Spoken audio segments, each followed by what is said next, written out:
আজ রোদের তেজ বড়ই বেশি। আকাশের দিকে তাকিয়ে থাকাও দুষ্কর।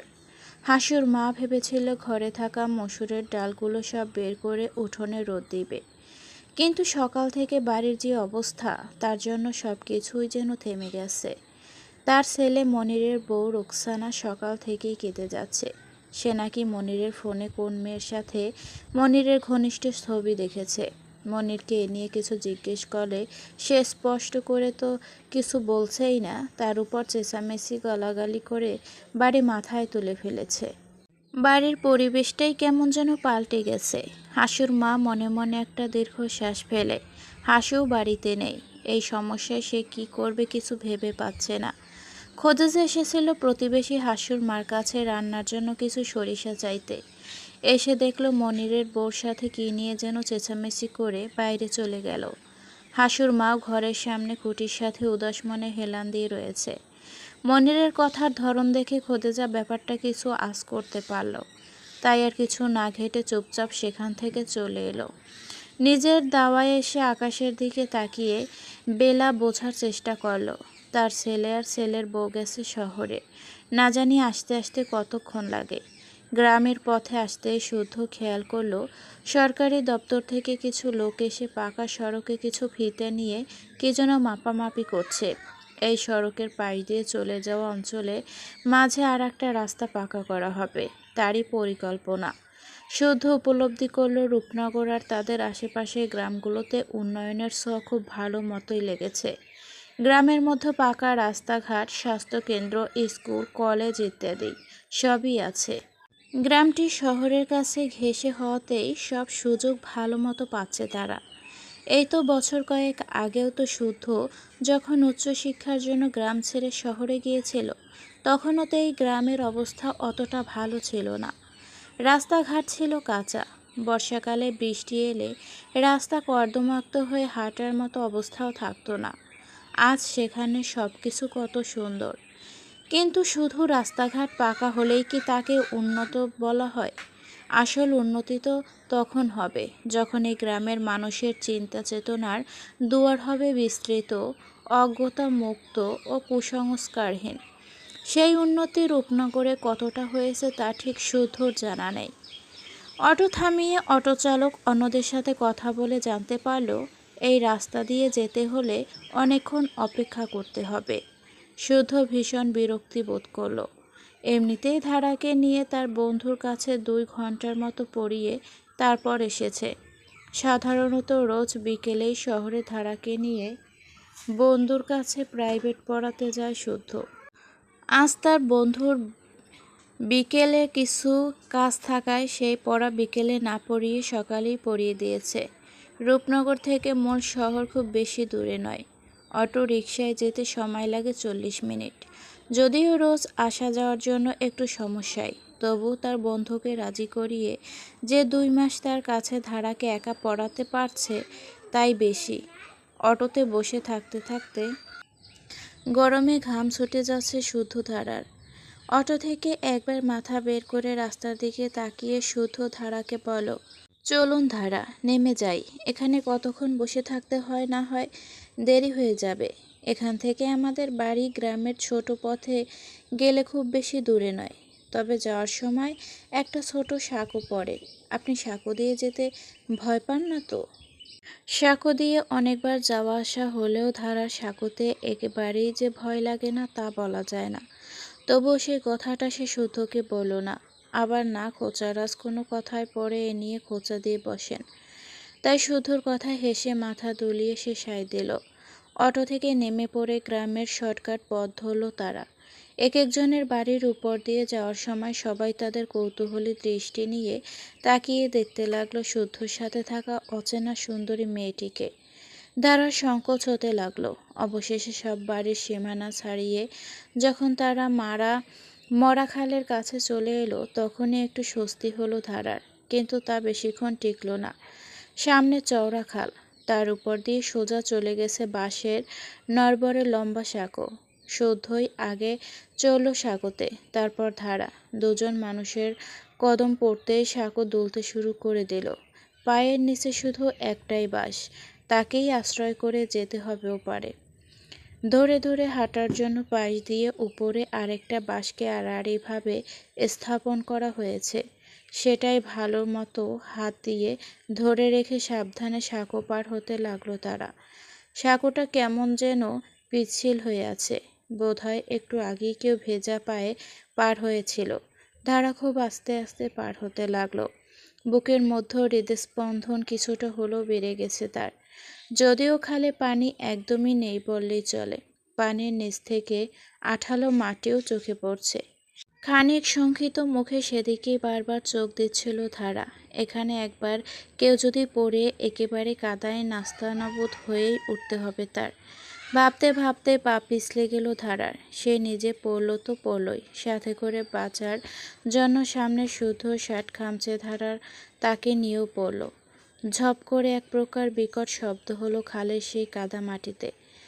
খানিক নাকানি চুবানি খেয়ে দুজনে সোজা হয়ে হাঁটু গেড়ে বসলো পানিতে। কাদায় মাখামাখি ইতিমধ্যেই হয়ে গেছে তারা। শুদ্ধ বলো, এটা কি হলো? হাত দিয়ে চুলের কাঁধা পরিষ্কার করতে করতে ধারা বলো, আমি কি জানি? আমি কি ইচ্ছে করে করেছি? আপনার সাঁকোতে সমস্যা হলে সেটা আমাকে আগে বলবেন না? বললে কি হতো? সে তো আপনি আবার আমাকে পরে এটা নিয়েও ঠাট্টা করতেন, তাই বলিনি। ঠাট্টার ভয়ে কাদায় মাখামাখি হওয়া আপনার বেশি উপযোগী মনে হলো? কি অদ্ভুত। আচ্ছা, আপনার কি কোনো পড়ে যাওয়ার রোগ আছে? এই নিয়ে আপনি আমার সামনে ঠিক কয়বার পড়লেন বলুন তো? চোখে ঠাট্টার ভাব ফুটিয়ে শুধু ধারার দিকে তাকিয়ে রইল। ধারা মুখ ঘুরিয়ে বিড়বিড় করে বলল, ওই যে শুরু হয়ে গেল খোসারাজ ইজ ব্যাক। ধারা তাড়াহুড়ো করে ওঠার চেষ্টা করতেই আঠালো মাটির চুম্বকে আবারও বসে পড়ল। সামনে আগালো তো দূর, এক পা তুলতে গেলে আরেক পা দেবে যায়। এ দেখি মহা সমস্যা। খানিক এমনভাবে চেষ্টা চালিয়ে ধারা ক্লান্ত হয়ে বসে পড়ে কাঁদো কাঁদো মুখ করে বলো, এ মা, এ তো উঠাই যাচ্ছে না। এভাবে কি কাদার মধ্যে আটকে থাকবো নাকি? এখন কি হবে? শুধু নির্বিকার গলায় বলো, কি আর হবে, এখানেই একটা সংসার পেতে বসবো। 2-3টা বাচ্চা কাচ্চা পয়দা করব। তারাও এই কাদার মধ্যেই মনের আনন্দে লুটোপুটি খেলবে। আমাদের কাদায় মাখানো সুন্দর লুটোপুটির সংসার দারুণ হবে কিন্তু। কি দারুণ না? ধারা কটমট করে শুদ্ধর দিকে তাকালো। নির্লিপ্ত ভাব নিয়ে বসে রইল শুদ্ধ। ধারা আবারও এক দমক হুটুপুটি করে ওঠার চেষ্টা করলে শুদ্ধ বলো, এমনভাবে উঠলে কোনোদিনও উঠতে পারবেন না ধারা। এই বলে শুদ্ধ খুব আস্তে আস্তে উঠে দাঁড়ালো। এক পা সাবধানে সামনে বাড়িয়ে আবার অনেকক্ষণ পর আরেক পা বাড়ালো। তারপর ধারার দিকে হাত বাড়িয়ে বলল, এভাবে উঠুন। শুদ্ধর হাত ধরে ধারা এরপর সাবধানেই খাল থেকে উঠে এলো। এরপর রাস্তা দিয়ে যাওয়ার সময় যে কজনই তাদের দুজনকে দেখলো মুখ হা করে তাকিয়ে রইল।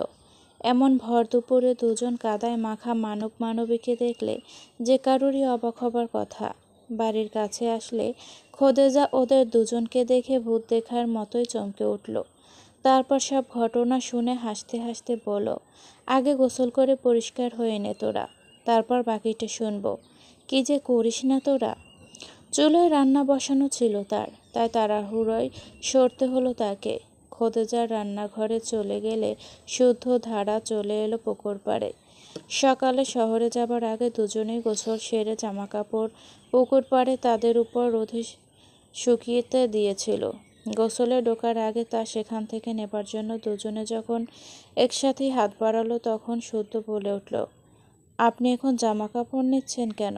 গোসলখানায় এখন আমি যাব। ইস, বললেই হলো। আমি আগে জামাকাপড় নিতে এসেছি তাই আমি যাব। জি না, আপনি আগে না, আমরা দুজন একসাথেই নিয়েছি। তাহলে আপনি আগে যেতে চাচ্ছেন কেন? কারণ দোষটা আপনার। আপনি আমাকে টেনে না ধরলে তো আর আমি খালে পড়তাম না। আচ্ছা, আর আপনি যদি ওই শর্টকাটে না আসতে চাইতেন তাহলে আমরা কেউই খালে পড়তাম না। তাই মূল দোষটা আপনার। বললেই হলো। আমি তো আপনাকে আগেই জিজ্ঞাসা করেই নিয়েছিলাম সাঁকোর ব্যাপারে, কিন্তু আপনি তখন হিরো সাজার জন্য সরি, হিরোইন সাজার জন্য কিছু বলেনি, আর আমাদেরকে খালে পড়তে হয়েছিল। যুক্তিতে হেরে যাবার মুখোমুখি হতেই ধারা কথা ঘুরিয়ে বলল, তাতে কি হয়েছে? এমনিতে তো কত বড় বড় কথা বলেন, লেডিস ফার্স্ট, এটা জানেন না? তাই আমি আগে যাব। পাশের টলমলে পুকুরের পানির দিকে তাকিয়ে একটা রহস্যময় হাসি ঠোঁটে চেপে শুধু ধারাকে জিজ্ঞেস করলো, ধারা, আপনি সাঁতার পারেন? নিজের ঠোঁট বজায় রেখে ধারা দ্রুত জবাব দিল, হ্যাঁ। সিরিয়াসলি? হ্যাঁ। শিওর তো? বারবার একই প্রশ্ন করায় ধারা কপট বিরক্তির স্বরে বলল, আরে হ্যাঁ বাবা হ্যাঁ, এখন এটাও কি আপনাকে করে দেখাতে হবে? শুধু নির্লিপ্ত স্বরে বলল, তাহলে তো মন্দ হয় না। বারবার একই প্রশ্ন করায় ধারা কপট বিরক্তির স্বরে বলল, আরে হ্যাঁ বাবা হ্যাঁ, এখন এটাও কি আপনাকে করে দেখাতে হবে? শুধু নির্লিপ্ত স্বরে বলে, তাহলে তো মন্দ হয় না। কথার সারমর্ম বোধগম্য না হতেই 1 সেকেন্ডের মধ্যেই ধারাকে বিস্ময়ের চরম পর্যায়ে পৌঁছে দিয়ে শুদ্ধ এক ধাক্কায় পুকুরে ফেলে দিল তাকে। তারপর নিজেও ঝাঁপ দিয়ে পুকুরের পানিতে গিয়ে পড়ল।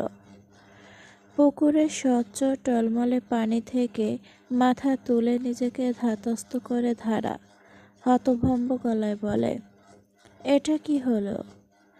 মাথার ভেজা চুলগুলোকে হাত দিয়ে পেছনের দিকে ঠেলে দিয়ে নির্বিকার গলায় শুদ্ধ বলল, আপনাকে পানিতে ফেলে দিলাম। কেন? এভাবে আগে পড়ে যাওয়া নিয়ে ধাক্কাধাক্কি না করে একটা সঠিক সমাধানে যাওয়া ভালো নয় কি?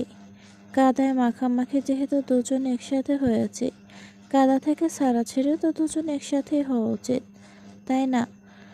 এটা কোনো কথা? কিভাবে করতে পারলেন আপনি এটা? আপনি আরেকবার উঠে পড়ে গিয়ে দাঁড়ান, আমি আবার ধাক্কা দিয়ে দেখাচ্ছি কিভাবে করলাম। বুঝতে পারছি, ধাক্কাটা দেওয়া নিশ্চয়ই খুব সুন্দর হয়েছে, এ কারণেই আপনি আরেকবার চাইছেন। নো প্রবলেম, স্পেশালি আপনার জন্য, শুধু আপনার জন্য আমি আরেকবার আমার ধাক্কা দেওয়ার স্টাইলটা আপনাকে দেখাতেই পারি। ধারার রাগে গজগজ হয়ে এক দৃষ্টিতে শুদ্ধর দিকে তাকিয়ে রইল। দুজনের মধ্যকার দূরত্ব মাত্র 1 হাত। শুদ্ধ নিজেকে পানির উপর ভাসিয়ে দিয়ে স্বাভাবিক কণ্ঠে বলল, এভাবে তাকিয়ে আছেন যে, প্রেমে টেমে পড়ে গেলেন না তো আবার? ধারা মুখ ঘুরিয়ে একটা ভাব নিয়ে বলল, কোনো দিনও না, আমার সিদ্ধান্ত পাকা করাই আছে। শুদ্ধ হেসে বলল, আহারে, আপনার জন্য আমার সত্যিই বড় আফসোস হয়। জীবনের প্রথম একটা সিদ্ধান্ত নিলেন, সেটাও নাকি ঠিকমতো রাখতে পারবেন না। কেন রাখতে পারবো না কেন? শুধু সারাক্ষণ কোনো মেয়ের চোখের সামনে থাকবে আর তার প্রেমে সে পড়বে না, এমনটা তো কখনো হয়েছে বলে মনে হয় না। বলা তো যায় না, হয়তো ইতিমধ্যে আপনি আমার প্রেমে পড়ে গেছেন। ধারা ভাব নিয়ে বুকে আড়াআড়ি ভাবে 2 হাত গুজে দাঁড়িয়ে বলল, ভুল ধারণা আপনার। ধারার কথা শেষ হতে না হতে শুদ্ধ হঠাৎ বলে উঠল, আরে ধারা, আপনার পেছনে তো একটা সাপ। ধারা ও মাগো বলে লাফিয়ে উঠে শুদ্ধর একদম কাছে ঘেঁষে দাঁড়ালো। সে কাণ্ড দেখে শব্দ করে হেসে উঠল শুদ্ধ। দুপুরে সোনাডাঙ্গা রোদের ঝিলিকে তার টোল পড়া গালের হাসি ধারার মনে এক সুভাষিত মাতাল হওয়ার পরশ বলিয়ে গেল। শুদ্ধ বলল, আপনার ভীত অভ্যাসটা বোধহয় কখনোই যাবে না, তাই না? নাকি এটাও জানেন না, মানুষ যেমন সাপকে ভয় পায় তেমন সাপও মানুষকে ভয় পায়? এমন পুকুরের মাঝখানে ঝাঁপিয়ে পড়া মানুষের কাছ দিয়ে সাপ কখনো এসে বসে থাকবে না। ধারা মুখ ফুলিয়ে বলে, জানি আমি। জানেন যদি তাহলে এমন করে আমার বুকে লাফিয়ে আসলেন কেন? নাকি চোখের সামনে এমন একটা হ্যান্ডসাম ছেলে দেখে হুঁশ থাকে না? আমার তো সন্দেহ হচ্ছে সাপের ভয় পাওয়া একটা বাহানাই না ছিল, আসল উদ্দেশ্য হচ্ছে আমাকে জড়িয়ে ধরতে চাওয়া। রাগে দুঃখে ধারা পারলে তার নিজের চুল নিজে ছিঁড়ে, সাথে সুতোরটাও। সে এক ঝটকায় সুতোর থেকে সরে যেতে চাইল, কিন্তু বাদ সাধল তার অবাধ্য চুল সুতো শার্টের বোতামের সাথে এমনভাবে পেঁচিয়ে গেছে যে ধারাকে আবারও টান খেয়ে সুতোর কাছেই থাকতে হলো। শুধু সেখানে তাকিয়ে অবাক হয়ে ভান ধরে বলে, কোন ফাঁকে আবার এটাও করে রেখেছেন? হায় আল্লাহ, আরও কত কি যে দেখব। আপনি কি একটু চুপ থাকবেন? আমাকে আমার চুলটা ছাড়াতে দিন, নয়তো আমি কিন্তু আপনার বোতাম সই ছিঁড়ে নিয়ে যাব। কী দিন চলে এলো ভাই! একা একটা ছেলেকে দেখে মেয়েরা কিভাবে থ্রেট দেয়। দাঁড়া অতি দ্রুত বোতাম থেকে নিজের চুল ছাড়ানোর চেষ্টা করতে লাগলো। এতক্ষণ চোখের সামনে নিজের বউয়ের আগে গজগজ মূর্তিরূপ ছদ্মবেশ ভালোই উপভোগ করলো। দাঁড়ার এমন রূপ খুবই কম দেখা যায়। এমনিতে তো মেয়েটা এতটাই শান্ত যে যাই বলুক কারোর সাথে তাকে কখনো রাগ করতেও দেখা যায় না। তাই এমন সুযোগ কখনো শুধুর হাতে আসে না। তার সঠিক ব্যবহার না করে শুধু ছাড়ে না, তাড়াহুড়োয় ধারা ঠিকমতো চুল ছাড়াতে পারল না, বরং আরও পেঁচিয়ে যেতে লাগলো। চুলে টান পড়ে ব্যথা লাগে, তা দেখে শুধু দাঁড়াকে থামিয়ে দিল। দাঁড়ার মাথাটা দু হাত দিয়ে আস্তে করে সোজা করে নিজে ছাড়িয়ে দিতে লাগলো তার চুল, খুব সাবধানে, যাতে এতটুকু ব্যথা না পায়। অপলক সে যত্নবান শুদ্ধর দিকে তাকিয়ে রইল ধারা। এমনিতেও তো মানুষটা কত ভালো, ধারার কতটা খেয়াল রাখে। শুধু মাঝে মধ্যে এমন হুটহাট শয়তানিটা চেপে বসে, ধারাকে শুধু রাগিয়ে দেয়। কিন্তু সত্যি কি ধারার রাগ হয়, নাকি মিসের আগের আশ্রয়ে অন্তরের কোণে গোপনে মনে মনে এই মুহূর্তগুলোর জন্য অপেক্ষা করে থাকে তার অবচেতন মন? দুপুরে খাবার শেষে খোদেজা একটা কাঁথা নিয়ে সেলাই করতে বসলো। শুদ্ধ দাঁড়াও তখন সবই খেয়ে উঠেছে, এখনও রুমে যাওয়া হয়নি তাদের। তবে সদর দরজা ঠেলে ভেতর আসে তার আরেক প্রতিবেশী আমিনার মা আর নায়ুর আশা তার মেয়ে। এসে খোদেজার পাশে বসে কথায় কথায় সকল পাড়া প্রতিবেশীর দৈনিক বিবাদের ফিরিস্তিনি খুলে দেয়। পাশের বাসার মনিরার রোকসানার কথা আসতেই তার গলার স্বর খাদে নেমে যায়। তারা সবটা জানে না, বাড়ির পরিবেশ পর্যবেক্ষণ করে নিজ মনেই কিছু মন গড়া কারণ ধরে নিয়েছে তারা। তারই সূত্রে বিনিয়ে খোদেজাকে বলতে লাগলো, বুঝছো খোদেজা, মানুষের ব্যাপার স্যাপার আমি না একদমই বুঝতে পারি না। আমরাও স্বামীর ঘর কইরা আসতাছি, কই আমরা তো কোনোদিন এমন করি নাই। মনির একটু কি নাকি রাগারাগি করেছে, হের লেইগা দিনভর মনিরের বউ কান্নাকাটি লাগাইতেছে। আসলে দোষটা মনিরেরও আছে। এরাই প্রথমে লাই দিয়ে বউগো মাথায় উঠায় রাখে, পরে আর শাসন করতে পারে না। দেখো না, ওই বাড়ি আবুলের কাণ্ড কারখানা। ওর বউয়ের প্রথম বাচ্চা হইল মতন কি করলো, বউয়ের বাচ্চা হইছে দেখে সে যায় কলসি নিয়ে পানি আনতে, আবার কিনা উঠান ঝাড়ু দেয়। কি জানি বাপু, এমন মাইগ্যে স্বভাব আমাগো ঘরের বেড়াগো ভেতরে নাই। কি কসামে না। মায়ের তাল পেয়ে মেয়ের মুখ বকিতে বলতে লাগলো, হগো মা, ওইসব আমাগো ভিতরে নাই। আমার ভাইরে দেখছেন খোদেজা চাচি, সে তো এক গ্লাস পানিও ঢাইলে খাইতে পারে না, আবার নাকি এগুলো করব। আজ পর্যন্ত রান্নাঘরের সীমানাতে পাড়াও দিয়ে দেখে নাই। বাইরে থেকে আইসে শার্ট খুইলে সেখানেই রেখে দিব। আজ পর্যন্ত ধুয়ে দেখছে কিনা সন্দেহ। কিছু বললে বলবে সে কি মাইগ্যা, নাকি যে মেয়েদের কাজ করবে, তার আবার তেজ আছে। কথা শেষ করে আমিনা আর তার মা দুজনেই তৃপ্তির সাথে হাসল। তাদের ছেলে আর ভাই যে ভবিষ্যতে বউ পাগল হবে না, এতেই তাদের প্রশান্তি। শুদ্ধ এতক্ষণ সবটাই শুনছিল। তাদের হাসির দিকে কিছুক্ষণ তাকিয়ে থেকে স্মিথ হেসে বলল, আমিনা আপা, আপনার মায়ের কথা বাদই দিলাম, তিনি আগেরকার দিনের মানুষ। কিন্তু আপনি নাকি এসএসসি পর্যন্ত পড়ালেখা করেছিলেন, স্কুলে তো আমাদের মানুষের লিঙ্গভেদ পড়িয়েছিল, কাজেও লিঙ্গভেদ আছে কিনা কখনো পড়িয়েছিল কি? আবার বেয়াদবি নেবেন না, আপনি যা বলেন আমি তার সাথে ঠিক একমত হতে পারলাম না। আপা শুনুন, মানুষের মধ্যেও জেন্ডার আছে, কাজের কোনো জেন্ডার থাকে না। যেটা থাকে সেটা হলো ক্ষমতা। আসল কথা হলো কে কী করতে পারে, কার কতটুকু ক্ষমতা আছে। আর কোন কাজ করতে না পারা কখনোই কোনো গর্বের বিষয় হতে পারে না। আপনার ভাই কোনো গর্বের কাজ করছে না আপা, তাকে এখনই সময় থাকতে উচিত দুই গালে দুইটা ঠাস করে চটকানা দেওয়া, আর বলা নিজেদের কাজ নিজে করার কোনো মাইকের স্বভাব হতে পারে না। তাহলে যদি একটু সঠিক পথে আসে। আমিনা আর তার মায়ের মুখ থমথমে হয়ে উঠল। শুদ্ধকে বলার মতন কোনো জুৎসই জবাব তারা খুঁজে পেল না। ধারা শুধু মুখ হাঁ করে শুদ্ধর কথা শুনতে লাগলো। কি করে এত বড়দের সামনে কত সুন্দরভাবে শুদ্ধ তার নিজের ধারণা রেখে দিল। ঠিক তখনই বাইরে থেকে ভীষণ হট্টগোলের আওয়াজ এলো। সবাই বাইরে বেরিয়ে এসে দেখলো হাসুদের বাড়িতে ভীষণ ঝামেলা হচ্ছে। রোকসানা বাবার বাড়ি যাবার জন্য ব্যাগপত্র গুছিয়ে ফেলেছে। মনের তাকে আটকাবে তো দূর, উল্টো আরও এই হুমকি দিচ্ছে যে রোকসানা যদি আজ এই বাড়ি ছেড়ে চলে যায় তাহলে আর কোনো দিনও ফেরত আসতে পারবে না। সিদ্ধান্ত তার। এই নিয়ে ভীষণ চেঁচামেচি হচ্ছে। শুদ্ধ মনিরকে আটকাতে গেল। রোকসানা খুব চেঁচামেচি করছে, অপরদিকে মনিরও থামছে না। মনিরকে শুধু শান্ত করে নিয়ে গেল সেখান থেকে। তার সাথে কথা বলে যা বুঝতে পারল, মনিরের কয়েক মাস আগে একটা মেয়ের সাথে সম্পর্ক গড়ে ওঠে। যদিও এখন বর্তমানে নেই, মনির সেসব ছেড়ে দিয়েছে, তবুও কিভাবে যেন ওই ছবিটা রয়ে গিয়েছে ফোনে। তাই দেখে ফেলেছে রোকসানা। সে এ নিয়ে রোকসানাকে কোনো কৈফিয়ত দিতে রাজি না বলেই তাকে কিছু বোঝাচ্ছে না। মেয়ে মানুষ কেন এত অত্যতা হবে? সবটা শুনে মাথা দুলিয়ে আফসোসের সাথে শুদ্ধ বলে, তুমি কি এটা কোনো ঠিক কাজ করেছ মনের ভাই?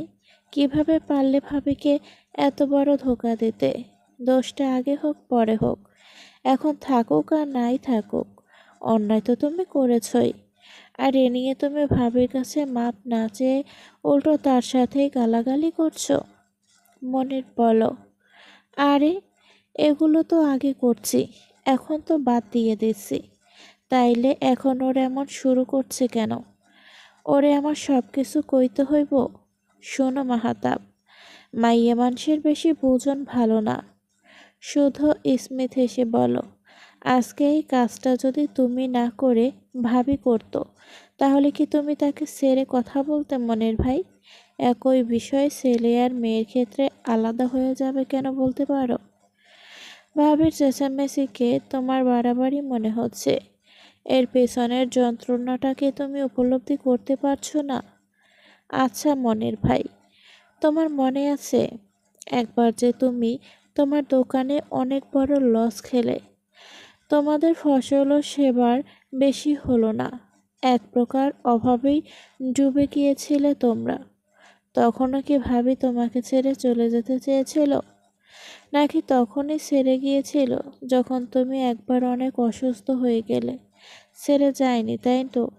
কিন্তু আজ একটা মেয়ের সাথে তোমার ছবি দেখে রোকসানা ভাবি তার বাপের বাড়ি চলে যেতে চাইল। তবুও কি তুমি কিছু বুঝতে পারছো না মনের ভাই? সব কষ্ট সহ্য করতে পারলেও ভাবি এই কষ্টটা সহ্য করতে পারছে না। বুঝতে পারছো এটা মেয়েদের কাছে কত ভয়ানক কষ্টের ব্যাপার? বিয়ের পর একটা মেয়ে তো তার স্বামীর উপর বিশ্বাস করেই তার আপন সব কিছু ছেড়ে আসে। বিনিময়ে চায় একটু ভরসা, বিশ্বস্ততা। আমরা কি সেই বিশ্বস্ততাটা তাদেরকে দিতে পারি না? যে মেয়ে আমাদের জন্য তার সব কিছু ছেড়ে দিল, আমরা কি তার জন্য শুধু এতটুকু ছাড়তে পারি না? পারি না একটু অন্য মেয়েদের দিকে না নজর দিয়ে থাকতে? নিজেদের একটু সামলে রাখতে কি পারি না বলো? মনের ভাই, তোমার না একটা ছোট্ট মেয়ে আছে। বিয়ে হওয়ার পর তার সাথে কখনো কল্পনাতেও এরকম হওয়া তুমি মানতে পারবে? মনের এতক্ষণ চুপ করে অপরাধীর মতো শুদ্ধর বলা প্রতিটা কথাই শুনছিল। বয়সে ছোট একটা ছেলের থেকে সব শোনা তার জন্য ভীষণ লজ্জিত একটা ব্যাপার। সত্যি বলতে নিজের কাজের জন্য অনুতপ্ত বোধ তার আগেও হচ্ছিল, কিন্তু নিজের নকল পুরুষত্ব বোধের গায়ে লাগছিল বলেই নিজের দোষের রাগ রোকসানার উপরেই ঝেড়ে দিচ্ছিল। মূলত রোকসানাকে বাপের বাড়ি যাওয়া থেকে আটকাবার জন্যই এরকম হুমকি দিয়েছিল সে। তবুও মুখ ফুটে মাপ চাইতে পারেনি। শুধু শেষের কথাটায় হঠাৎ মনিরের বুক কেঁপে উঠল। সে ঝট করে কম্পিত দৃষ্টিতে তাকালো শুদ্ধর দিকে। শুদ্ধ স্মিত হেসে বলল, কি? নিজের মেয়ের বেলায় খারাপ লাগলো তো শুনতে। ভাবিও তো তেমনই একজনের মেয়ে মনির ভাই। মেয়ের জন্য ভালোবাসা সব বাবারই এক। তুমি যখন অন্যর মেয়েকে ভালো রাখতে পারবে, ঠিক তখনই নিজের মেয়েকে অন্যর কাছে ভালো থাকার আশা করতে পারবে। পরকীয়া খুবই জঘন্য একটা ব্যাপার। কোনো ব্যাখ্যা দিয়ে তুমি এটাকে জাস্টিফাই করতে পারবে না। যেটা অন্যায় সেটা অন্যায়। তুমি অনেক বড় একটা ভুল করেছো। ভাবি যদি তোমাকে আর কখনো মাফ নাও করে, তবুও আমি তাকে কোনো দোষ দিতে পারবো না। আঘাতটা যখন বিশ্বাসের উপর এসে হয়, তখন বাদ বাকি সব কিছু ঠুনকো হয়ে যায়। ভাবির কাছে গিয়ে মাপ চাও মনির ভাই, যতটুকু দিয়ে মাপ চাওয়া যায় সবটুকু দিয়ে। সে তোমার বউ, তাকে ভালোবাসা দিয়ে আগলে রাখো, ভয় পাইয়ে নয়। মনির অনুতপ্ত মুখে সেখান থেকে উঠে চলে গেল। উঠোনে দাঁড়িয়ে চেঁচামেচি করা রোকসানার হাত ধরে তাকে ভেতরে নিয়ে দরজা বন্ধ করে হঠাৎ কেঁদে ফেলল। কান্নার শব্দটা বাইরে থেকেও শোনা গেল। রোকসানাও যে ঠান্ডা হয়ে গেছে ভিতরে নীরবতা তাই প্রকাশ করল। একটা প্রশান্তির হাসি নিয়ে পকেটে 2 হাত গুজে সেখানেই দাঁড়িয়ে রইল শুদ্ধ। ধারা এতক্ষণ অবাক, মুগ্ধ, স্থবিত সব অনুভূতি একসাথে নিয়েই তাদের পাশে দাঁড়িয়ে দাঁড়িয়ে শুদ্ধর কথা শুনছিল। মনির চলে যাওয়ার পরই ধারা শুদ্ধকে এই প্রথম নাম ধরে ডেকে একটা মিষ্টি হাসি দিয়ে বলল, শুদ্ধ, আপনি সত্যিই শুদ্ধ। রাত 11টা। শুদ্ধ বসে আছে একটা ল্যাপটপ নিয়ে। তার সামনেই বইয়ের স্তূপ সাজিয়ে বসে আছে ধারা। তার কোলের উপর একটা মোটা বই।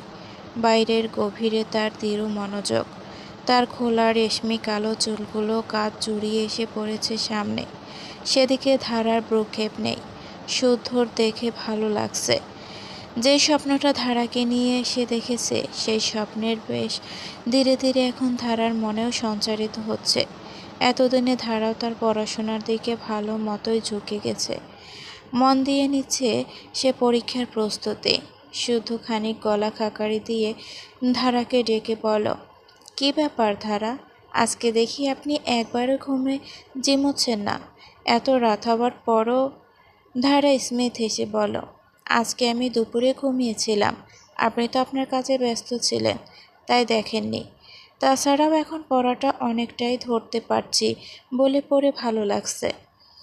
এমনভাবে যদি পড়তে থাকেন না, তাহলে দেখবেন আপনি ইনশাল্লাহ ইউনিভার্সিটিতে চান্স পাবেন। চান্স পাবো কি না আমি শিওর বলতে পারছি না, কিন্তু আমার ভয় লাগছে। বাবা আর কাকা এখনও কিছু জানে না। বাবা তো আমাকে আর পড়াতেই চায়নি, এ কারণেই তো বিয়ে দিয়ে দিয়েছে।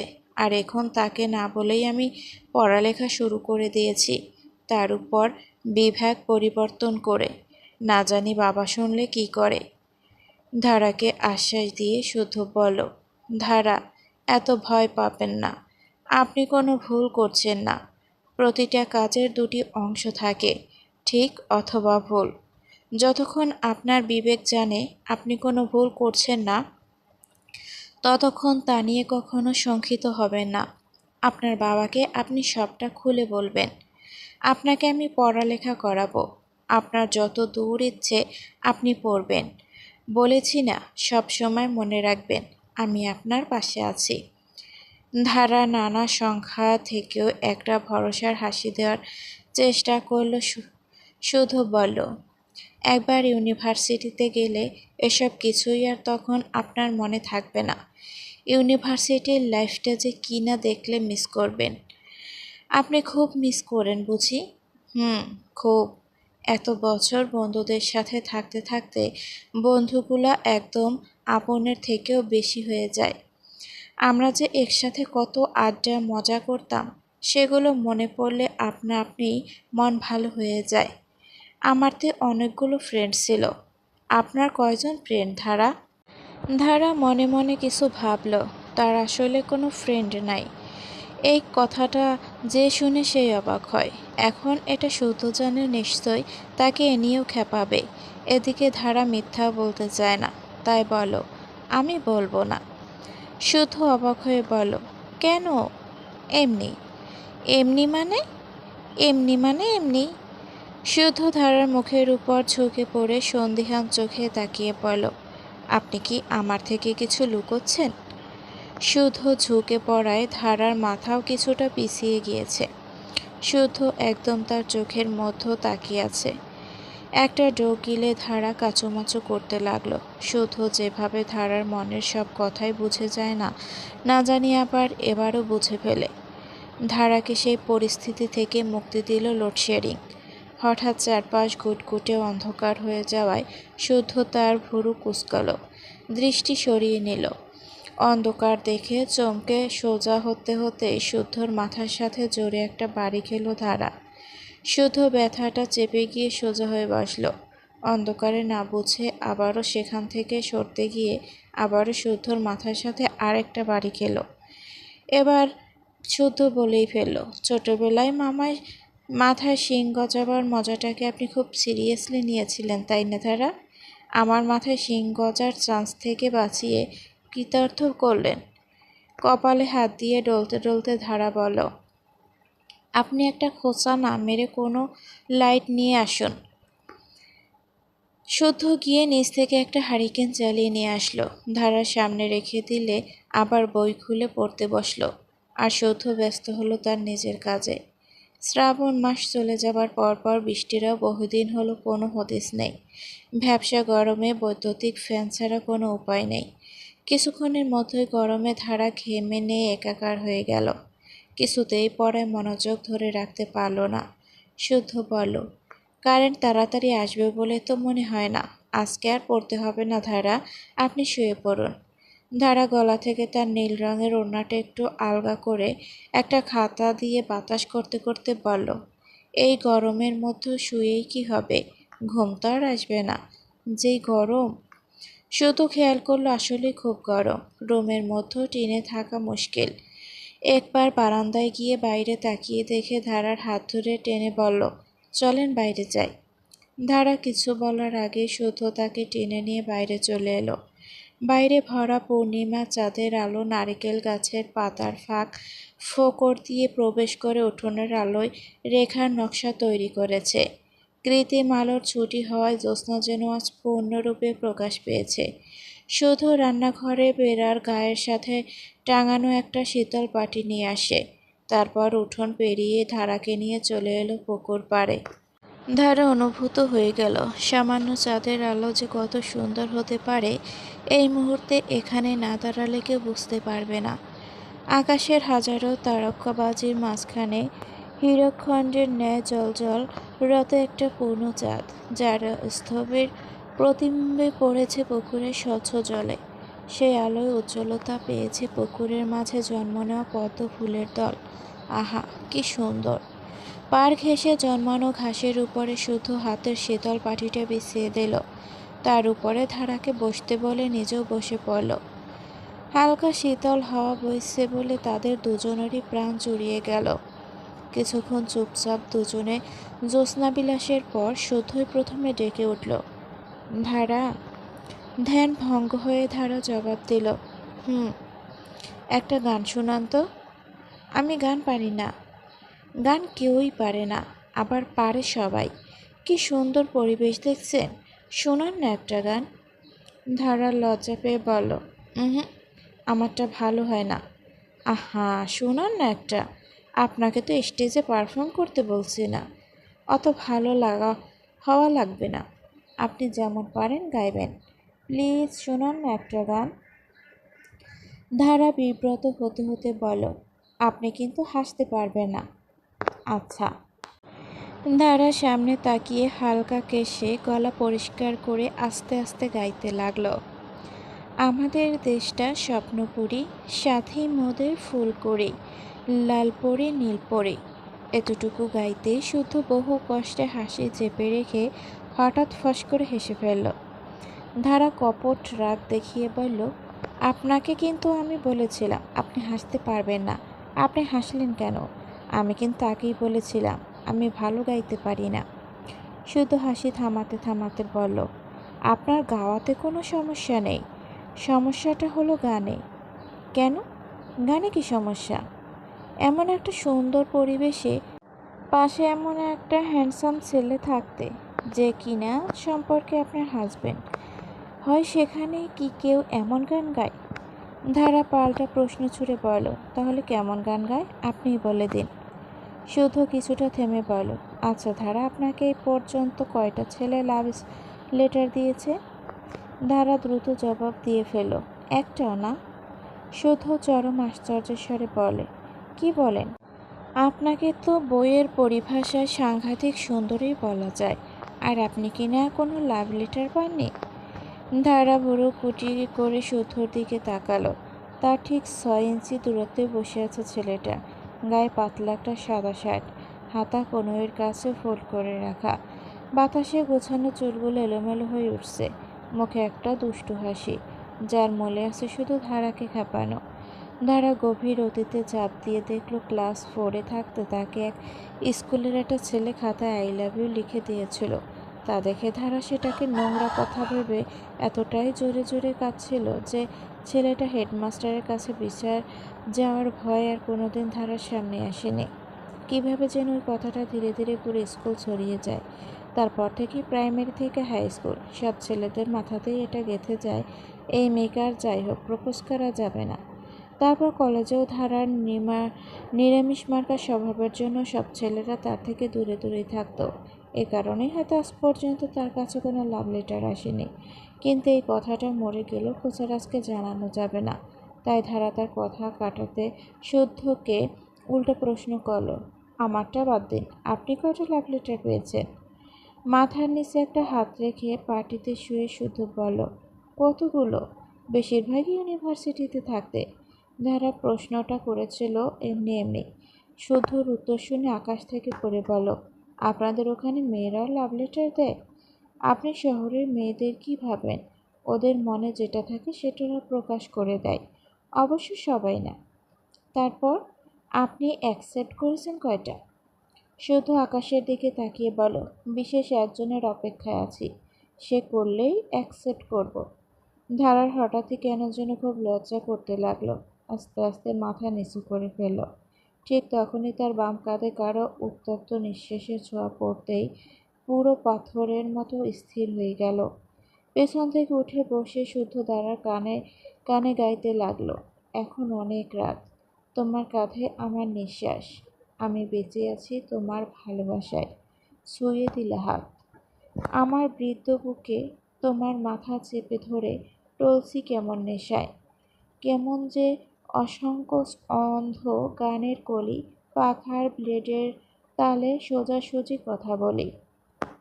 আমি ভাবতে পারিনি তুমি বুকের ভেতর ফাটছো, আমার শরীর জুড়ে তোমার প্রেমের বীজ।